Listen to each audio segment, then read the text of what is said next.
Halo teman-teman, jumpa lagi dengan saya Daniel dalam Catatan Daniel.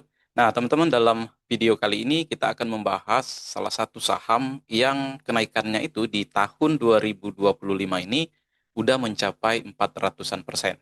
Nah, jadi saham yang akan kita bahas kali ini adalah saham Wi-Fi atau saham PT Solusi Sinergi Digital Tbk atau dengan kode saham WiFi atau WIFI.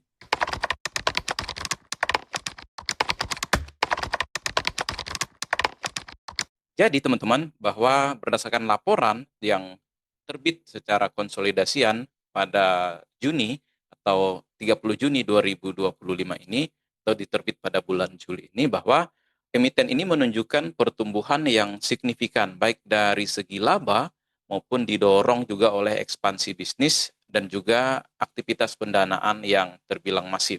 Nah, bagaimana penjelasan selengkapnya dari atau pembahasan selengkapnya dari analisis kinerja keuangan saham WiFi ini? Mari kita simak pembahasannya setelah pesan-pesan berikut. Oke, teman-teman, untuk mengamali pembahasan ini kita akan melihat profil perusahaan.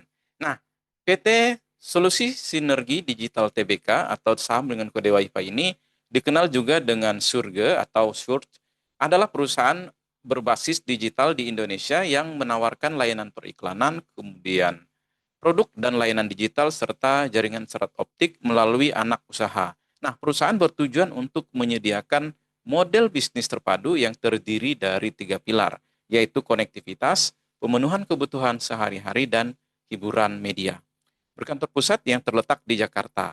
Jadi, Surga ini atau WiFi ini melantai di Bursa Efek Indonesia pada tahun 2018 yang beralamat di Jalan Fatmawati Mas Blok 32B sampai 38 sampai 329 Jalan Fatmawati nomor 20 Jakarta Selatan.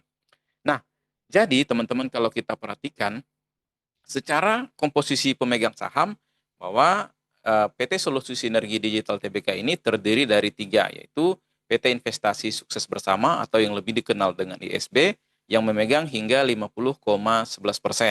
Kemudian ada masyarakat non-warkat atau masyarakat itu memegang saham 49,6%. Dan yang terakhir ada Tinawati, yang ini memegang 0,29%.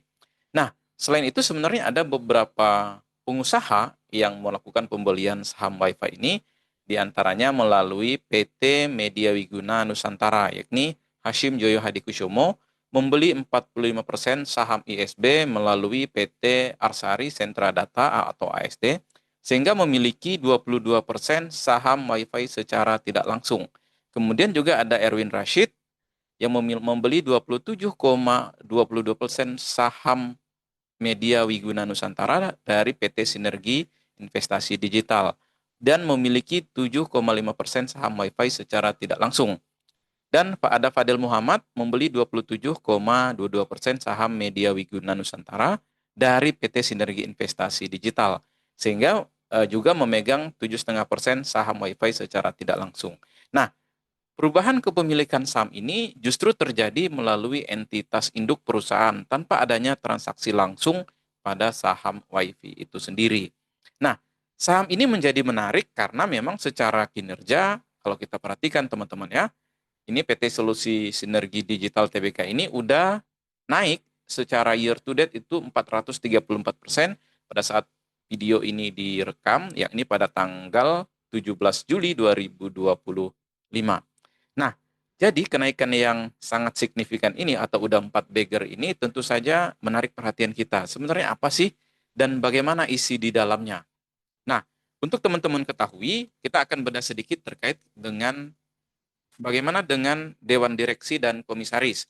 Nah, jadi teman-teman, untuk dewan komisarisnya itu terdiri dari dua. Ini saya ambil dari website perusahaan, yakni Hermansyah Haryono sebagai komisaris utama dan Doni Setiaji Sutadi itu sebagai komisaris independen.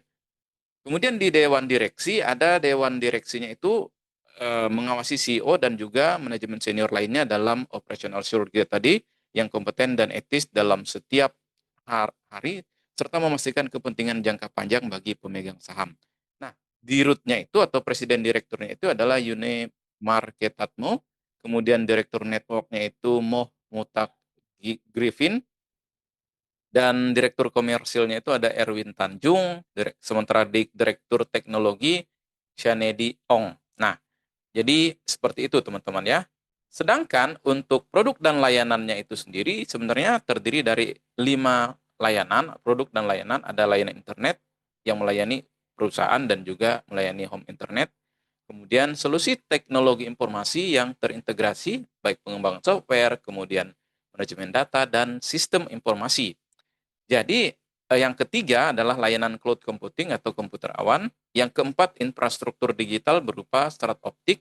Dan yang terakhir adalah layanan periklanan.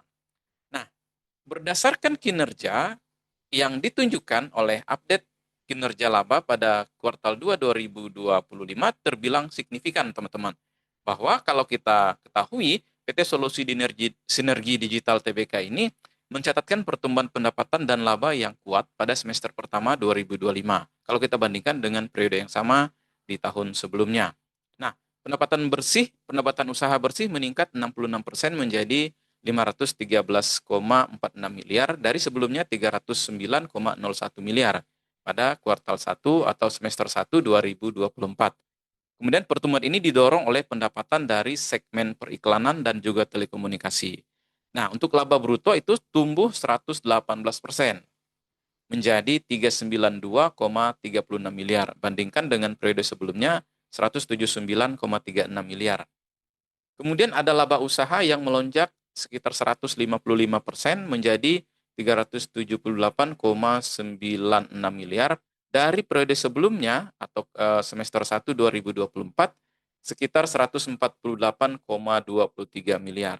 Nah, yang menariknya teman-teman bahwa secara laba atau laba neto atau laba bersih tahun berjalan yang dapat diatribusikan pada entitas induk mencapai 227 miliar atau meningkat sebesar 153,62% dari periode sebelumnya 89,86 miliar.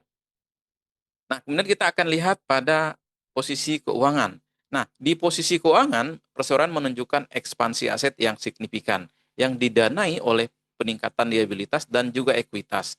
Pada tanggal 30 Juni 2025, total aset perseroan tumbuh 80,84% dari tahun sebelumnya. Total aset tercatat sebesar 5,26 triliun per 30 Juni 2025, meningkat sekitar 2,91 triliun dari Desember 2024. Peningkatan ini didorong oleh kenaikan kas dan setara kas yang menjadi 1,04 triliun, padahal sebelumnya ini sekitar 18,5 miliar. Sedangkan untuk aset tetap bersih yang naik menjadi 3,29 triliun dari sebelumnya 2,3 triliun. Kemudian dari sisi liabilitas meningkat menjadi 3,06 triliun dari periode sebelumnya 1,94 triliun. Nah, kenaikannya cukup signifikan ya, teman-teman.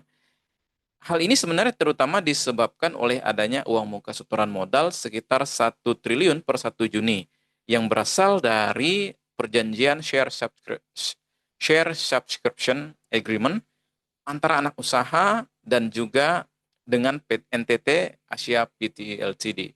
Nah, jadi sebenarnya kenaikan 1 triliun ini dari setoran uang muka. Nah, kemudian kita akan ke arus kas, teman-teman. Jadi dari aktivitas arus kas persorean, memang semester pertama 2025 ini menyoroti fokus pada aktivitas investasi yang besar dan juga pendanaan untuk ekspansi. Nah, arus kas operasi tercatat sebesar 17,61 miliar. Kemudian arus kas untuk aktivitas investasi menunjukkan pengeluaran kas neto yang sangat signifikan, mencapai 1,10 triliun. Jadi sebagian besar memang dari yang dilakukan oleh perolehan aset tetap. Arus kas dari aktivitas pendanaan menunjukkan aktivitas atau penerimaan neto sebesar 2,09 triliun. Nah, teman-teman kalau kita perhatikan sebenarnya itu berasal dari penerimaan uang muka setoran tadi yang mencapai 1 triliun. Jadi penerimaan ini dan juga ada hutang dari hutang bank sebesar 783,41 miliar. Nah, kalau kita perhatikan memang dari aktivitas financing yang berwarna abu-abu ini teman-teman jadi sekitar 2,09 triliun. Nah, dengan demikian kalau kita perhatikan lebih besar memang dari setoran modal dan juga penerimaan hutang. Kemudian kita akan masuk pada aksi korporasi. Nah, menariknya teman-teman bahwa aksi korporasi dari WiFi ini atau saham WiFi ini beberapa hal yang bisa kita cermati. Yang pertama adanya right issue. Jadi perseroan telah memperoleh pernyataan efektif dari OJK pada 20 Juni 2025 untuk melaksanakan penambahan modal dengan hak memesan efek terlebih dahulu dengan target dana sekitar 5,89 triliun. Dan investasi dari NTT e-Asia Ltd ini tadi, yakni anak usaha perseroan dengan kode perusahaan PT Integrasi Jaringan Ekosistem, menandatangani share subscription dengan NTT e-Asia Pte Ltd pada Mei 2025 lalu untuk suntikan modal sebesar 1 triliun. Dana ini telah diterima sebagai uang muka setoran modal per 30 Juni 2025. Nah, kemudian ada juga penerbitan obligasi dan sukuk. Jadi melalui anak usahanya IJE, perseroan telah mendapatkan pernyataan efektif dari OJK pada 25 Juni untuk menerbitkan obligasi senilai 600 miliar. Dan pada 30 Juni menerbitkan obligasi kedua dan sukuk ijarah 1 dengan nilai masing-masing 1,25 triliun. Ada juga fasilitas kredit baru untuk perseroan dan anak usahanya yang aktif mendapatkan fasilitas pendanaan baru, termasuk fasilitas kredit, kemudian ada sindikasi dari BNI senilai 959,66 miliar pada Januari 2025 ini. Dan fasilitas dari Bank High Bank Indonesia senilai 300 miliar pada bulan Juni 2025.